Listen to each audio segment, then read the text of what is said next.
Mheshimiwa Waziri Mkuu, kwa niaba ya Waziri wa Nishati Mheshimiwa Deo Ndejembi ambaye alitamani sana kuwepo hapa leo kushuhudia uzinduzi wa kituo hiki mama, kituo cha kihistoria katika nchi yetu, ambaye Mheshimiwa Rais imempendeza amemtuma kwenda kutuwakilisha nje ya nchi. Mimi niliyesimama mbele yako hapa napenda kukukaribisha katika hafla hii ya kihistoria ya uzinduzi wa kituo mama cha gesi asilia iliyoshindiliwa, yani CNG cha Puma Energy Tanzania, kilichopo hapa Salasala jijini Dar es Salaam, na kukushukuru kukubali mwaliko wetu kwako. Kabla sijaendelea, Mheshimiwa Waziri Mkuu, naomba upokee salamu za Mheshimiwa Deogratas Ndejembi. Amefurahi sana kukubali kuja hapa kumwakilisha na kuzindua kituo hiki. Hafla hii inaashiria hatua kubwa zilizochukuliwa na serikali za kuhamasisha matumizi ya nishati safi, salama, nafuu na rafiki kwa mazingira, hususan katika sekta ya usafirishaji. Mheshimiwa Waziri Mkuu, sekta ya nishati ni muhimili mkuu wa maendeleo ya kiuchumi na kijamii, na kutokana na umuhimu huo, wizara imeendelea kuwekeza kwa kiwango kikubwa katika uzalishaji, usafirishaji na usambazaji wa umeme pamoja na miradi ya mafuta na gesi asilia ili kuhakikisha upatikanaji wa nishati ya uhakika kwa wananchi na kwa shughuli za uzalishaji mali.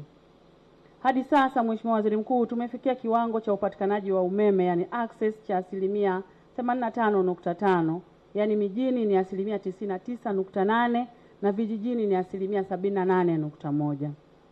Uunganishwaji, yani connectivity, ni 52.1%, mijini wana 76.5% na vijijini ni 37.1% kwa ngazi ya taifa.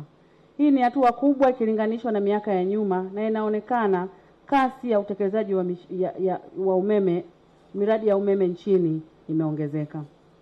Kwa upande wa uwezo wa mitambo ya uzalishaji, kama nchi tuna jumla ya zaidi ya megawati 4369.64, ambapo megawati 3975.54 ziko katika gridi ya taifa, megawati 335.10 ni za wazalishaji binafsi na megawati 58 ni umeme wa kuagiza.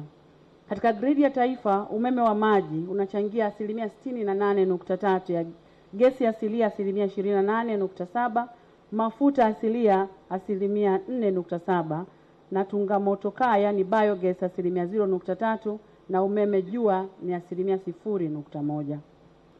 Wizara inaendelea kutekeleza miradi mikubwa ya kimkakati ikiwemo miradi ya uzalishaji umeme kwa maji, gesi asilia, jua na upepo, miradi ya kuimarisha njia za kusafirisha umeme, yani transmission lines, pamoja na vituo vya kupoza umeme, yani substations.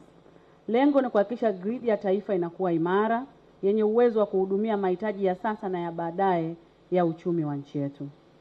Vile vile, hivi karibuni kupitia wakala wa nishati vijijini, yani REA, serikali imesaini mikataba ya kupeleka umeme kwenye vitongoji 909 nchini kupitia mradi wa Hamlet Electrification Project awamu ya pili B. Na kukamilika kwa miradi hii tutahakikisha karibu kila kijiji na kila kitongoji nchini kinafikiwa na umeme.